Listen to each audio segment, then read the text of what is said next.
You have seen the teen movies of the 1980s, films that are considered problematic for us today. And that is also the reason that led to Peter's ending in today's episode. Who am I if I can't reference the 80s? If I can't live in the past, there's no future for me. Boy, who knew when you stop doing cocaine you get depressed? Peter. The ghost of 80s film director John Hughes? Yes, Peter. I've come to tell you that Lois is right. You need to let the 80s go. The episode begins at the Jimbori School, where the Stewie family participates in an expensive physical education class.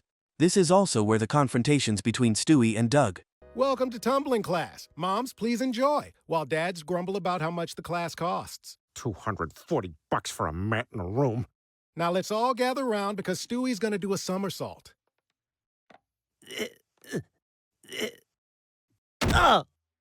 Nailed it. Well, that's basically fine, and I don't honestly care. So unless there's an unexpected appearance from a rival baby, perhaps I could take a shot. A perfect somersault. Oh, he's very good. Something like that? Wow. Now that's tumbling. Boys can be good at this till 9, then the whispers start. Calm down, wasn't that great? Stewie, give Doug your shirt and overalls. He's my son now. Returning to the preschool classroom with the teacher, after the embarrassing incident the previous day involving the acrobatic performance, Stewie was determined to regain his honor. This is a weird seashell that kind of looks like female genitalia that my dad likes. Incredible, right? Thank you, Stewie. And so you know, many middle-aged women have seashells in their powder rooms. Hello, gang, and have I got some show and tell for you. This is a ticket stub from a PG movie that I got to see in the theater alone. Wow! Also, I've been on a Disney cruise. Hey, who's this in the picture with Moana? Oh, me? Huh. Yes, but she's managing it day by day thanks to CBD oil. This cruise was a big step for her. Okay, I think we can all agree that these are very lame show and tell. And finally, a piece of candy from the London airport. Oh, a lion bar? I'm sorry, did I say a piece of candy? More like British candy for the whole class. Drumstick squashies and rose-flavored wine gums for everyone. Damn it! I'm sick of being one-upped by Doug. Hurts. Hurts worse than a trip to the barber shop.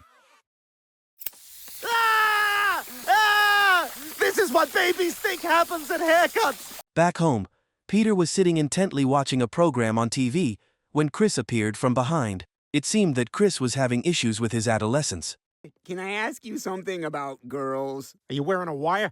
There's a girl in my class I have a crush on, and I can't get her to notice me. Ah, now I understand. Lucky for you, there's a bunch of old movies on this very subject. Here, 16 Candles, Can't Buy Me Love, Say Anything, all on very inconvenient VHS. VHS? What do those letters stand for? That information has been lost to history. Anyway, Chris, just watch these movies and do what the 28-year-old teenagers do. I guess I could try. After all, they tried to do Superman in Boston once. The police unexpectedly came to Peter's house. Startled by the knock on the door, Lois and Peter stepped out of the room. Peter, your son was lurking outside a classmate's window with his boombox playing Peter Gabriel. He's being charged with felony stalking. Oh, this is horrifying. Actually, it's the 80s. What? Honestly, Lois, I have no idea. My brain can't even think thoughts no more because of the internet. Go on, get outside. Go to your Peter house. Go to your Peter house. Lois was very angry. Peter expressed his remorse and tried to make amends with her, but after the recent incident, Lois was extremely upset. She couldn't understand how the movies of the 1980s had changed her husband. Okay, that's one drywall bit, one masonry bit, one spur point bit, one tile bit, one drill with a hammer action setting, one wire detector, one stud finder, and one grease pencil. Sounds like someone's drilling a hole in the wall to watch girls shower. Oh, big time. Did you pull a permit? City Hall's next. Nice. Hey, Lois, how about we get a little three-way going? You, me, and the seashell? Now forget it, Peter. After that whole thing with the 80s movies, I'm very upset with you. Well, can you use that anger in the sex? No, Peter, your 80s nostalgia isn't funny anymore. What you talking about, Lois? This is exactly what I'm talking about. When are you gonna let the 80s go? What is it, Peter? I have decided to prove to you all that the 80s are still relevant and hilarious. But they're not. And in keeping with the wonderful 1980s, I'm going to go upstairs and drill a hole in the wall to watch girls shower. Peter, in addition to that being wildly problematic, you can't just drill a hole in a structural wall. Do you even know how to do that? At a playground for children, while Doug is playing frisbee with his friends, Stewie is sitting alone on the sand with a frown, thinking that it's a game meant for preschoolers who are below average. God, look at Doug over there, throwing a frisbee with the kindergartners and a shorter-than-average first grader. Thinks he's so cool. Yeah. There must be some way I can finally one-up that guy, and you're clearly looking for cat turds right now. Yeah. Huh? Wait, I know. What if I flip my eyelids inside out? Show everyone what a freak I am. Huh? I could carve this out, right? This could be my thing. I don't think so, Stewie. Yeah, that would pretty much do it. Awesome. How do you dial a phone or have sex? Or stand up without using your hands? Suddenly, a strong gust of wind blew across, blowing away the plate of Doug's group and getting stuck up high.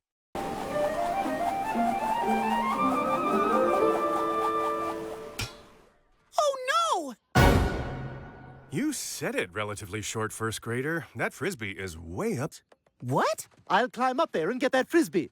Doug may be afraid, but I'm not. Just give me a day to get prepared and gear up, and at sunrise tomorrow, I will climb up there and retrieve that frisbee. Or we can ask Spider-Man to do it. He came to my birthday party. I know him. That wasn't the real Spider-Man. That was your dad. We could see his hernia popping through the suit. Hey, Tyler. Heard Spider-Man had a pretty good time at your party. That very day, Stewie returned home and began practicing for the mountain climbing trip to retrieve the disc, as well as to regain his honor in front of his friends. Don't mind me, Brian. Just pushing the edge. 14 zippers, if you must know, but it's not about my pants, Brian. It's about my fearlessness and pants.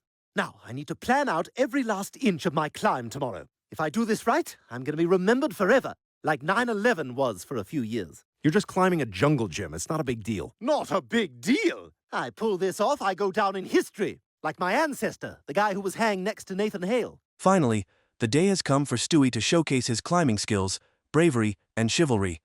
On the field, the children have gathered in full force. You realize, Doug, we might die up there today. Then I'll see you in heck.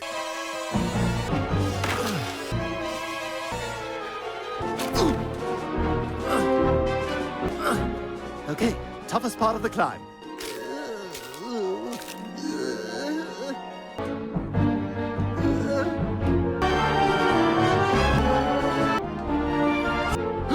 The frisbee!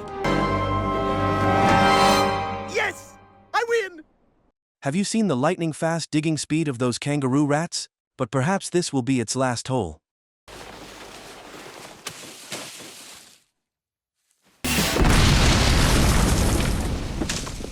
Oh, my God, what did you do? He was supposed to get away. It was going to be harmless 80s fun. You killed the gopher! He's all right? No, he's not all right. We're all going to get laid? Damn it, Peter, stop saying blandly upbeat things from the movie. This has to stop. You're right. Man, and I was so sure that stuff from the 80s would still play the same today. Peter continued to confuse everyone as he constantly changed into bizarre outfits from the 80s. Lois, Chris, and Brian seemed to be driven crazy. Peter, what are you doing? Well, you know how you told me to give up the 80s and find a whole different decade to be into? No, that's not what I'm doing the 1920s. Not because of legal cocaine, but mostly because of legal cocaine. Time to design a very stupid flying contraption. Cocaine plane!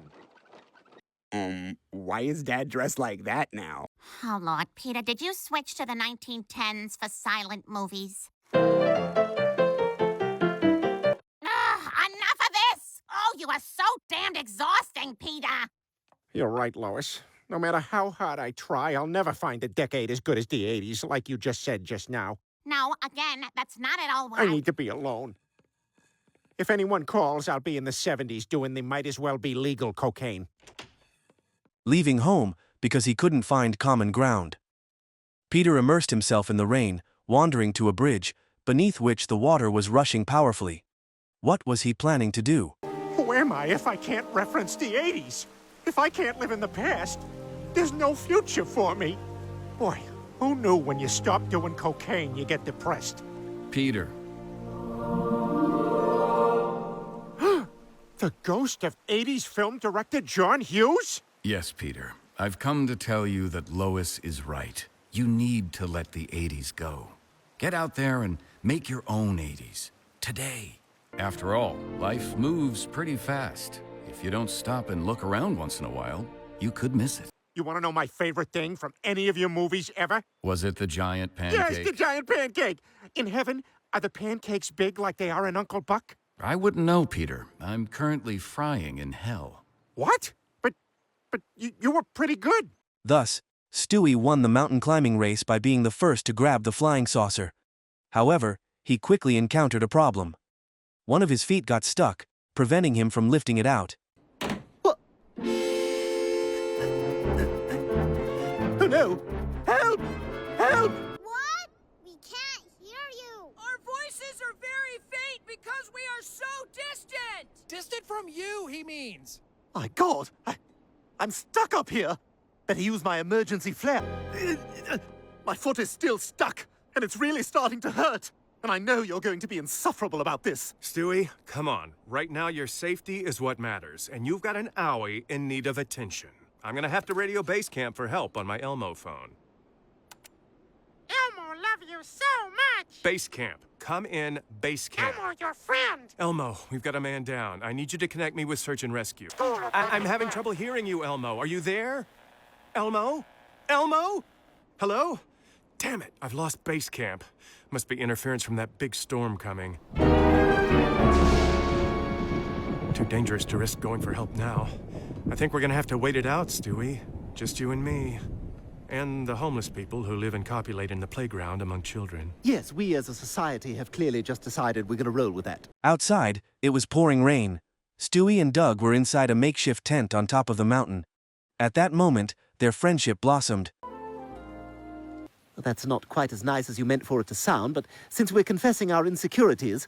Slick cucumber? I mean, sure, maybe on the outside, but I can only wish I had that slick cucumber deep inside. I'm getting lost here, Stewie. Thank you for taking care of me, Doug. Look, Stewie, I want to apologize. You do? For what? For always showing you up and just being a jerk. I think I'm just intimidated by your brilliance. You've given me something much more valuable. Your friendship. Here, you can have it. What? I don't need the Frisbee anymore. Take it, friend.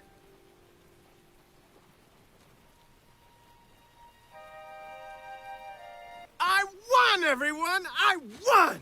Other kids, Stewie lost, and he deserves our ridicule. Hey, whoa, wait! And there was a weird cucumber thing. That son of a bitch! Come back here!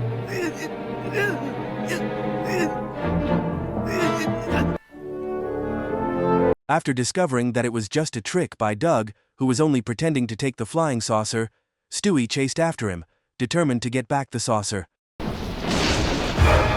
Stewie! You were manipulating me! You were only being nice to get the Frisbee! Sorry, Stewie, but all's fair in love and jungle jams.